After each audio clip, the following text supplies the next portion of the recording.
So I guess that sort of leads into RMT, since we don't have a real money auction house in Path of Exile. Obviously, all the real money trading is either controlled by people trading with each other and working things out on their own, or RMT sites. We're starting to see a few RMT sites crop up, but for the most part, they kind of look like a joke at this point in the game. Like, prices are exorbitant, and it's going to be limited to very few people using them. But we've also got like things like Grinding Gear Games taking a stance on D3 JSP and like trading for anything else outside of in-game currency and items and things like that. And although trading on other sites gear for gear is not a problem, we're seeing people saying that you can't trade at all on D3 JSP, even though that's not true. You just can't really trade for foreign gold. So I know you have a fair bit of experience with D3 JSP and that sort of thing. D2 JSP, just correct me. D2, sorry. Yeah. Yeah. What a nub. So what are your thoughts on the cropping up of this RMT and D2 JSP? I think Krip is pretty mad. I think because I really like D2 JSP. I feel like if I was just playing the game by myself, I'd probably exploit the crap out of people buying stuff there, because people are buying it for just completely insane amount of foreign gold. So the market is created because people who like Diablo 2 are trying to flood to this game and have no clue what's going on. So you got the sharks who are just like doing the sales for crazy prices, and they're making a killing doing that. Yeah. But in terms of real money transactions in general, I don't think people really know, what they have coming to them, to be honest. I think if GG wanted to put a stop to it, like if these guys succeed, like their goal is to succeed, to sell enough stuff so they're a viable business. But when they get to that level, I feel like GG will just like destroy them. Because I think with the game, how it works, everything is so easily tracked, and just their activity in solving problems, I think, is going to trump any kind of RMT problem fairly quickly. So I'm not really too worried about that. I think the most you're going to see out of RMT is a bunch of small shitty websites selling shitty stuff. That's about, I think, where it's going to end. Yeah. Kind of sad. What am I going to do with my demigods now? No. No. Well, you wouldn't go selling your demigods for real money anyway. Actually, that's an interesting point and something I did want to bring up for a bit of fun. Never. No. Never. Not Arioc. No. You don't want real money for playing games, do you? Come on. No. Never. Never do that. So, on that note, how have you guys, or how have you seen people using the demigods? You guys both have a few. I can't talk for Krip saying a few. Yeah. I've been offered like mirrors for demigods, but I decided not to go with that route, even though it's kind of worth it. Like demigods go for 20 exalted plus now. To be honest, it's a hard thing to decide because it's something that's never going to be. You can never get one again, unless. No, it's not that. It's just I don't really want to play the mirror game where you just like trade everything for mirrors and you mirror the best gear that you can find from other players. I don't know. I think I'd rather opt out of that. I was pretty much convinced by Dime when he had his little speech about it. He's like, screw that, I want to just find better gear in the game. I think that's the better approach.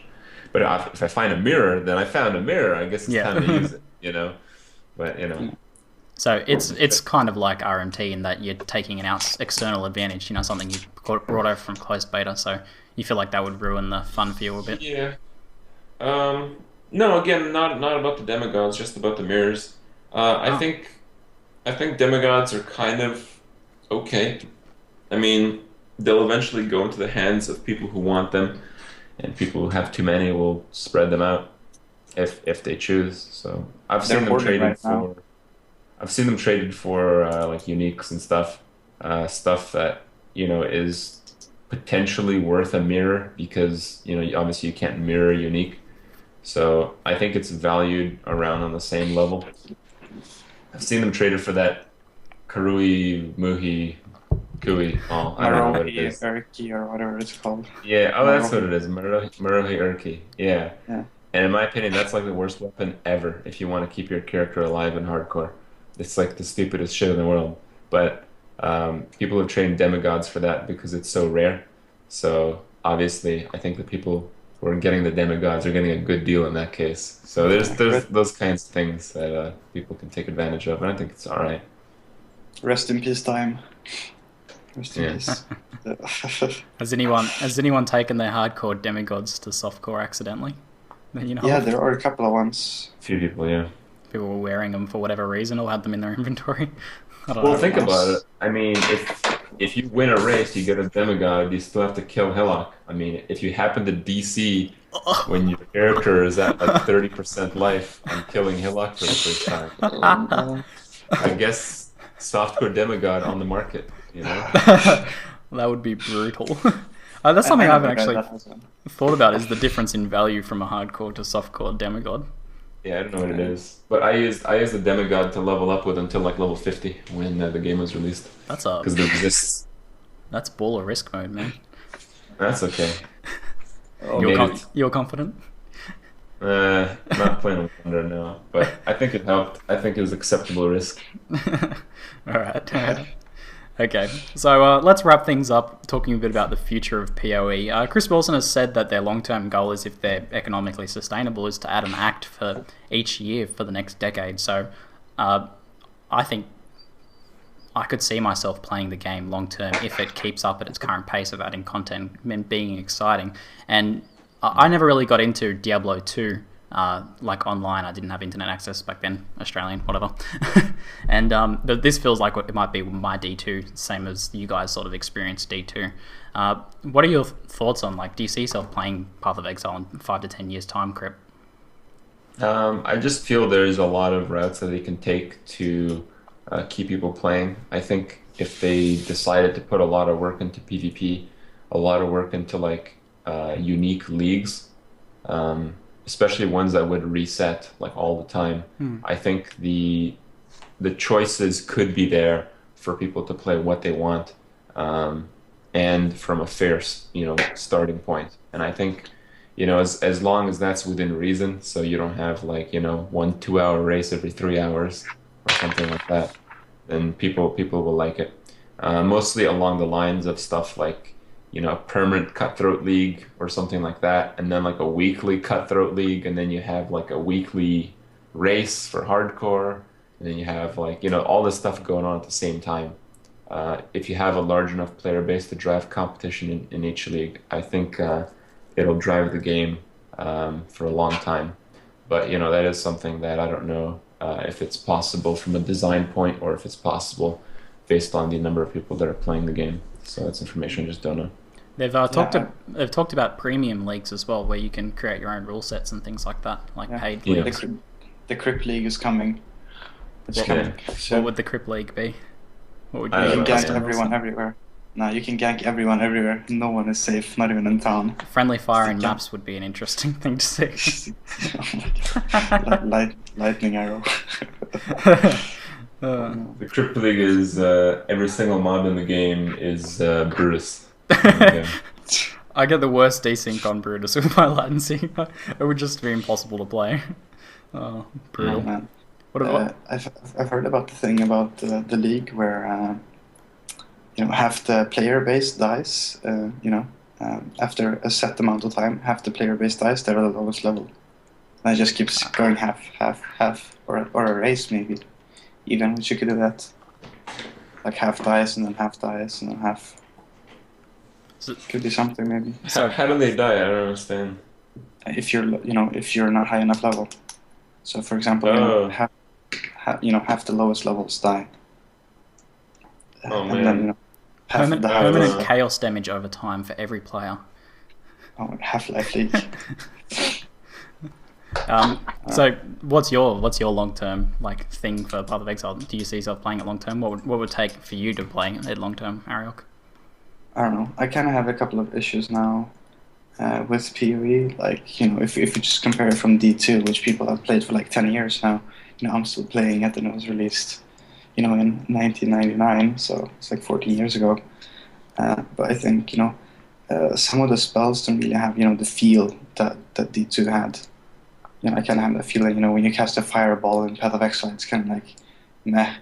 But it's kind of a different feeling when you just do it in D2. I don't know if it makes a lot of sense, but I think, They have a couple of years to improve a couple of things. They made a great game, but I think it needs to move forward definitely.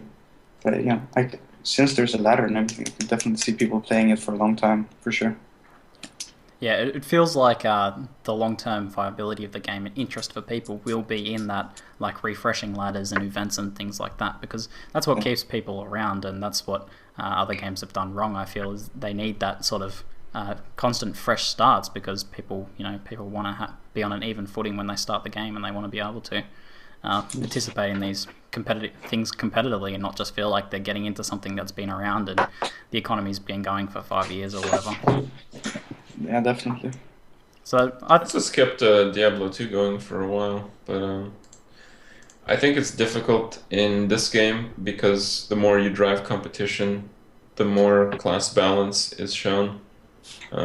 So it's kind of, Yeah. And they said they don't want to be 100% balanced. Like, they're okay with some things being overpowered and things, but yeah, as you said. Yeah. When it comes to like, a 1 week race or something, you're not going to see much build diversity. Yep. Yeah, definitely. I think it's like, in closed beta, all them totem builds, man. Bunch of totems. Double spark totems. Yeah, it's like 2 or 3 of them in a Still group. viable. Eye bleeding spark totems. At least it's a bit less eye bleeding now. Yeah. So let's wrap things up. This has been fantastic, guys. I've had a lot of fun talking about this, and hopefully people had a lot of fun watching it and listening. Thanks a lot for coming on, Krip, and hope you had an enjoyable time. What's the plan for streaming today? Going to be hitting up some more maps? Yeah, probably. I want to level up the character. I want to hit 6k HP. I want to see a 6 next to 3 digits. Nice. So we can do that tonight. And then your energy shield will be insane when it gets buffed up. Yeah, we'll see. So feel free to plug your stream and your YouTube. How can people find you? I don't know. You can Google Kripparrian if you want. Yeah, that probably works. Yeah. What about you do that yourself, Krip? Finding yourself on D2GSP trading items. Yeah. They'll find your name in D2GSP. Nice. Yeah. Where can people find you, Arioc? Oh man. I guess I'll add my YouTube to the description because it's way too long. Give them your address. Get free stuff. Address? They can send. I take cookies and any sort of candy to this address. Yeah, I guess it will be in the description. My YouTube, I guess, where I have some build guides and I do a couple of videos every now and again. Awesome stuff. And you guys can find me here, ZiggyD StarCraft on YouTube and on Twitter. So that's pretty much it. Thanks a lot for coming on, guys. It was really good. See you guys later.